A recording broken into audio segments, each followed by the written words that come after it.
Hello, everyone. Welcome. Today, we are exploring the fundamental mechanics of natural conversational fluency. We are looking at why this massive gap exists between formal academic instruction and everyday spoken vernacular. It is a critical issue. It is. The central question we must resolve is this. Does natural English fluency primarily stem from structural simplification and linguistic efficiency, or is it fundamentally driven by a deeper human need for relational warmth and emotional connection? A fascinating dichotomy. I think so. My position is that natural English is defined predominantly by structural reduction. It is about mechanical brevity. So raw efficiency. Yes. The defining characteristic of fluency is the ability to use syntactical shortcuts. It is about systematically dropping words that simply are not needed. To communicate naturally, rather than sounding like a rigid, robotic entity, a speaker has to abandon the inflexibility of a textbook. They must adopt highly efficient, simplified blocks of language.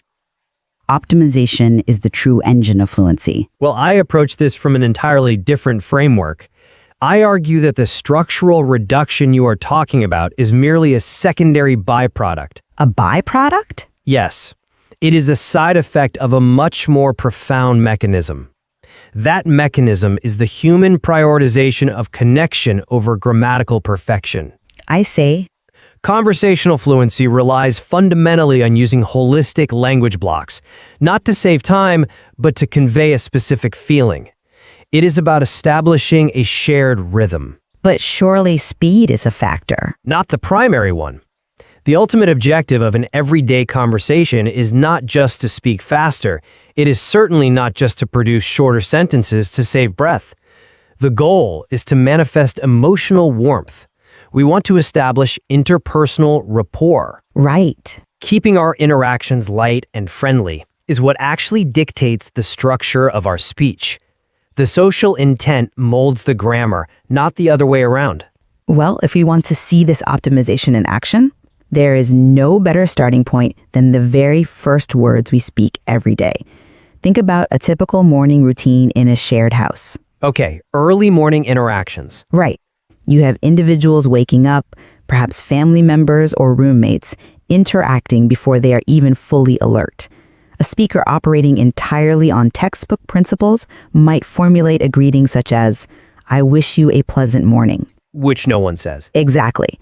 We recognize immediately that this is completely out of place in natural speech. It is excessively formal. The brain rejects it. Instead, the vernacular relies on severely abbreviated phrases. True. We observe the use of questions like, "Did you sleep well?" We hear declarative statements of immediate necessity like, "I need my coffee." People utter these phrases before their higher cognitive functions have even fully engaged for the day. They are definitely minimal. Furthermore, we see situational reports compressed into the absolute minimum number of syllables. Someone looks at a clock and simply says, "I'm running late." These are purely functional utterances. The most compelling evidence for the efficiency model is the specific rule of dropping words entirely. You mean pronoun dropping? Yes, and auxiliary verbs. Take the formal question, "Do you want some breakfast?" In natural speech, that is ruthlessly pruned down to "Want some breakfast?" This demonstrates perfectly that natural English favors raw operational efficiency. The speaker strips away the auxiliary verb do and the pronoun you because they are contextually redundant. Both people know who is speaking and who is being addressed. The extra words are just dead weight. I come at it from a different way. You categorize a phrase like, "Did you sleep well?" as purely functional. You're treating it like a mere exchange of data. Because it is an exchange of data. But if you look at the social purpose behind those words, it reveals something entirely different. That question is explicitly about demonstrating care for the other individual. Even so, the brevity you highlight is not designed to save a few milliseconds of breath. It is designed to remove the artificial distance that formal grammar creates. When you transition from "do you want some breakfast" to simply "want some breakfast," the omission of those initial words does not just accelerate the sentence. What does it do then? It fundamentally alters the emotional tone. It makes the offer sound much warmer. Imagine standing in the kitchen, seeing a sibling, and stating, "Hey, sleep well? I'm making toast. Want some?" Very standard conversational English. Exactly. And that sequence of short sentences is completely devoid of pretense. The easy, unburdened nature of those utterances signals comfort. It signals intimacy. I understand the perspective. Short sentences are a speaker's best friend precisely because they strip away formality. They allow the underlying empathy of the relationship to resonate clearly. I see why you think that. But let me give you a different perspective regarding the motivation behind that informality. Let us assume for a moment that intimacy is the primary driver of these short sentences. Okay. If that were true, we would expect to hear formal, textbook English when we step outside our homes and interact with strangers. But we do not. We still use casual phrasing. Right. Let us look at public transactions. Think about ordering at a cafe or paying at a retail store. This is an arena where non-native speakers frequently experience significant anxiety. They absolutely do. They often labor under the misconception that they must deploy perfectly constructed, lengthy sentences to service workers. A textbook formulation would be, "I would like to order 1 cup of hot cappuccino, please." A bit stiff. Very stiff. While grammatically impeccable, it completely lacks the mechanical efficiency of natural speech. The same applies to inquiries like, "I wish to pay with my credit card," or asking, "Where is the restroom located?" Or expressing gratitude with, "Thank you for your assistance." Yes. Ease formulations render the speaker robotic. In reality, fluency demands streamlined alternatives. "Can I get a large latte, please? Can I pay with card? Where's the bathroom?" And a simple, "Thanks for your help." Much more common. The distinction here is purely economical. The textbook version requires too much cognitive processing time for a brief transactional encounter. It slows down the machinery of daily life. That is a compelling argument, but have you considered the psychological impact of those specific transactional phrases? In what sense? When an individual approaches a barista and utilizes a phrasing structure like, "Can I get a large latte, please?" the primary benefit is not speed. The benefit is that the speaker becomes instantaneously more relaxed. I am not sure relaxation is the goal of a commercial exchange. It is the goal of the social interaction surrounding it. Furthermore, think about how we append situational modifiers. A customer might add, "To go, please," or "For here, please." These tiny phrases integrate the speaker smoothly into the social environment of the establishment. They are very short modifiers. Right. The primary benefit realized in replacing "I wish to pay with my credit card" with "Can I pay with card" is not the conservation of syllables. It is the alleviation of social rigidity. By matching the casual register of the environment, both the customer and the worker experience psychological and social ease. You think the rigid formulation creates tension? It absolutely creates an awkward hierarchical tension. It makes the transaction feel deeply unnatural. The natural phrasing dissolves that tension. It facilitates a smoother human interaction rather than merely a faster commercial exchange. I'm not convinced by that line of reasoning because it fundamentally misinterprets the mechanism at play. Isn't viewing these phrases as holistic single blocks of language essentially just a cognitive shortcut? A shortcut? Yes. Think about how a computer operates. This is remarkably similar to using a macro on a computer keyboard instead of typing out a full string of code. That is a very mechanical view. But accurate. A macro is a pre-programmed sequence that executes a larger function with a single keystroke. When a speaker deploys the phrase, "Can I get?" they are not performing a complex emotional calculation about social hierarchy. They are simply executing a pre-programmed linguistic macro. I disagree with the premise. It reliably achieves a specific outcome with the absolute minimal cognitive effort. The ultimate goal, therefore, is mechanical efficiency. The speaker avoids the heavy, processing-intensive task of conjugating verbs and assembling novel syntax. They rely on these standardized blocks because it requires less brain power. I am sorry, but I just don't buy that. Let me tell you why the computer macro analogy falls short. Please do. Code is entirely deterministic. It is devoid of nuance. A computer macro executes a function exactly the same way regardless of the environment or the emotional context. That is its utility. But treating language blocks as mere computational shortcuts strips them of their inherent musicality. A far more accurate analogy is playing a chord on a guitar. A guitar chord. Yes. When a musician plays a C major chord, they are not meticulously calculating the mathematical frequency of 3 separate notes. They are certainly not plucking them individually as if they were performing a word-for-word translation. Right. They strum them together. Exactly. They strum the entire chord simultaneously. They do this to produce a specific, unified resonance. These linguistic blocks operate identically. You employ the entire phrase to produce a specific rhythm and feeling in the conversation. You modulate your tone. You adjust your volume. The melody of the interaction matters just as much as the semantic meaning of the words. A machine does not care about melody. Humans do. That is an interesting point, though I would frame it differently when we consider how language navigates social friction and problem solving. Social friction. Yes, this is where the efficiency model truly proves its worth. A crucial test of any linguistic system is how it handles errors, misunderstandings, or unexpected disruptions. Real life contains constant friction. Communication frequently breaks down. It does. Let us say an individual fails to hear a statement clearly due to background noise. A literal, formal response might be, "I did not perceive your words." Very clunky. This is, objectively, a cumbersome and highly inefficient tool for resolving a simple auditory failure. Consequently, natural fluency defaults to optimized phrases. We use, "Sorry, can you say that again?" We use, "What was that?" Or simply, "I didn't catch that." They are very quick. They are engineered for rapid deployment. They get the conversation back on track immediately. Similarly, consider a minor physical error. Imagine accidentally bumping into a fellow passenger on a crowded transit system. A common occurrence. The utterance, "My bad," or "Oops, sorry," immediately neutralizes the situation. "My bad" is the ultimate efficient bypass mechanism. It requires only 2 syllables. 2 syllables, yes. Yet it swiftly addresses the disruption without requiring the speaker to construct a complex apology outlining their exact fault and level of contrition.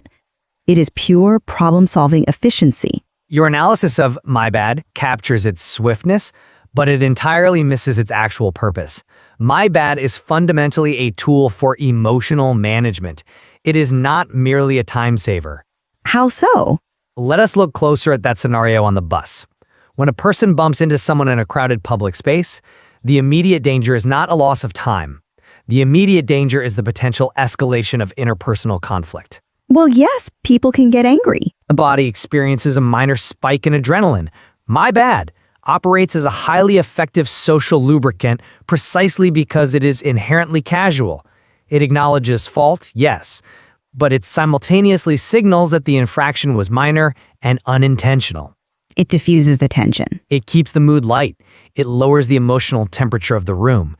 If a speaker were to use a heavy, formal apology, it might actually inflate the perceived severity of the minor bump. It creates unnecessary awkwardness and tension. I suppose a formal apology could be alarming. The phrase's utility is entirely social. Furthermore, look at how we ask someone to repeat themselves. Utilizing a phrase like, "What was that?" with a close friend versus, "Sorry, can you say that again?" in a slightly more polite context demonstrates active emotional modulation.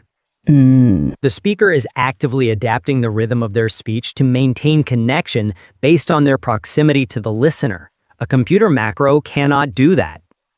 We see a very similar dynamic when we apply this analytical lens to social engagements. Let us look at how people interact when simply hanging out with acquaintances. Okay. The abandonment of formal greetings perfectly illustrates linguistic streamlining. The phrase, "How do you do?" is practically archaic today, unless one is addressing royalty. Right. In its place, we find phrases like, "What's up?" or "How's it going?" These phrases serve multiple semantic functions simultaneously. They are highly compressed data packets. Compressed data packets? Yes. "What's up?" can mean, "How are you?" or it can mean, "What are you doing right now?" The meaning depends entirely on minimal contextual cues. The listener unpacks the meaning instantly. Furthermore, the expression "long time no see" is grammatically fractured.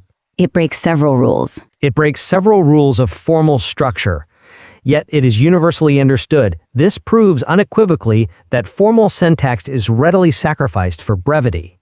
Consider a typical exchange between peers. One person asks, "Are you free this weekend?" They receive the response, "Yeah, let's hang out." Very standard. The phrase, "let's hang out," efficiently replaces the remarkably stiff concept of, "let us gather together this weekend." Even more reductive is the phrase, "I'm down." Someone suggests watching a movie, and the response is simply, "I'm down." Meaning agreement. It signifies complete agreement to a proposed activity. It is short, it is definitive, and it is structurally minimal. The mechanics of these interactions prioritize getting straight to the core information. The speaker avoids wading through superfluous grammatical architecture. Well, I agree that "I'm down" and "let's hang out" are incredibly common. I also agree they are structurally simple, but their real power lies in shared cultural understanding. Which allows for the brevity. That understanding is a profound form of relational bonding. You simply cannot separate the phrase from the camaraderie it invokes. When you look at a friend and say, "I'm down," you are not just agreeing to a logistical itinerary, you are adopting a shared casual register. Right. That register validates the friendship itself. When people spend time together, they want to laugh. They want to share stories without the anxiety of monitoring their verbs and tenses. The relaxation of grammatical rules is exactly what allows the human element to surface safely. Safely? Yes, the entire goal of using "how's it going" instead of a formal inquiry is to foster an environment where individuals feel safe to express themselves authentically. The structural simplicity you keep pointing out is just the canvas, but the emotional connection is the painting itself. Then we must also examine the termination of the daily cycle. When the day is concluding and individuals are departing from a workplace or a social gathering, the terminology shifts. Yet the underlying principle of efficiency remains absolute. Farewells. Yes, phrases such as "I'm going to head out" or "catch you later" serve as rapid, functional indicators of departure. However, the most illustrative example of operational efficiency in the entire English language might be the phrase, "have a good one." It is ubiquitous. This utterance is the absolute apex of linguistic utility. Let us analyze how it functions. The variable word "one" seamlessly replaces specific temporal nouns. It can mean day, afternoon, evening, or night. True. It completely removes any requirement for the speaker to calculate the precise time of day. It removes the need to anticipate the listener's subsequent schedule. It is a universal, all-encompassing block of language. A one-size-fits-all phrasing. Exactly. It executes the social requirement of a polite farewell with the least possible cognitive exertion. The brain does not have to work hard to deliver a perfectly acceptable goodbye. "Have a good one" is indeed an amazing phrase. It is a masterpiece of modern communication. Yet to categorize it merely as a cognitive shortcut to save brain power is a profound disservice to its actual utility. Why is that? Its true power resides in its constant, adaptive, relational goodwill. It perfectly encapsulates the thesis that fluency is about connecting with other human beings. By removing the pressure of selecting the perfect temporal noun, the phrase allows the speaker to focus their energy entirely on the warmth of the delivery. So the simplicity serves the emotion. Yes, the sentiment is universally positive. It sends a blanket wish for well-being. Furthermore, consider what happens when individuals retreat to their private spaces at the very end of the day. They might declare, "I'm exhausted," or state that it is time to unwind. Right. By doing so, they are expressing vulnerability. When we send a text message to a peer that says, "Get some rest," or "Sleep tight," we are sending a signal of care across physical distance. We are not just efficiently conveying the idea that the day is over. The simplicity of these tiny words is exactly what makes them capable of carrying such genuine human feeling without feeling forced or artificial. Synthesizing the arguments we have explored today, my position remains steadfast. True conversational fluency necessitates a deliberate departure from word-for-word translation methodologies. We certainly agree on that.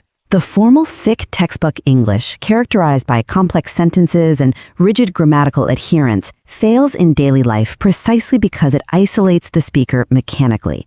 It forces individuals to process language in a cumbersome, robotic manner. Right. That kind of heavy processing is wholly unsuited for the rapid pace of actual human interaction. To achieve natural speech, one must embrace structural shortcuts. A speaker must rely on tiny, simple words and highly optimized language blocks. The evidence is clear across the spectrum of daily life, from dropping auxiliary verbs in the early morning to utilizing universal placeholders like one in the evening. The data consistently points toward mechanical brevity as the foundational pillar of natural English. Optimization is the key to unlocking fluency. And my summary is that natural fluency can never be reduced to mere structural optimization. Speaking a language is not an engineering problem to be solved. No? No, it is not about writing better code for a faster machine. It is fundamentally a social practice. The adoption of these common phrases is about mimicking rhythm and feeling to foster genuine human connection. I see.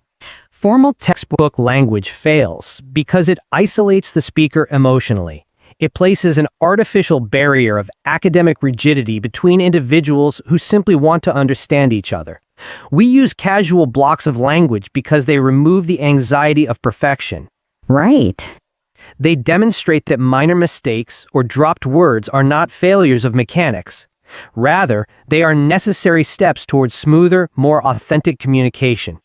You do not need big, complex words to connect with people. You simply need the willingness to engage in the shared melody of daily life. The connection is the goal. The words are just the instrument. Well, it is apparent that despite our divergent frameworks, we have arrived at a point of convergence regarding the fundamental inadequacy of conventional academic instruction. We have. We both recognize that formal, textbook-derived English frequently proves detrimental in everyday scenarios. It isolates the practitioner from the people around them. Absolutely. Whether one attributes this failure to a lack of mechanical efficiency, as I do, or an absence of emotional resonance, as you suggest, the practical outcome is identical. The speaker who clings to the textbook remains disconnected from the natural, vibrant flow of actual discourse. Indeed. The rigidity of formal instruction creates an unnatural barrier. The path to fluency undeniably requires discarding the heavy armor of grammatical perfectionism. We have to trade that armor for the adaptable, functional phrases that actually populate our waking hours, our commerce, and our relationships. Ultimately, those observing this phenomenon must determine their own trajectory. Listeners navigating the complexities of language acquisition must decide where to focus their efforts. They do. One must decide whether to rigorously shorten their sentence structures to achieve operational efficiency, or to prioritize the emotional rhythm and interpersonal warmth behind their selected words. Does the true mastery of a tongue lie in the precision of the macro or the resonance of the chord? That tension remains the defining challenge of acquiring natural fluency. And perhaps the most effective communicators are those who recognize that the chord itself is a tool. It is wielded not just for its efficiency in conveying meaning, but for its unparalleled capacity to bridge the gap between two minds. A hypothesis that warrants continuous examination. Until our next inquiry.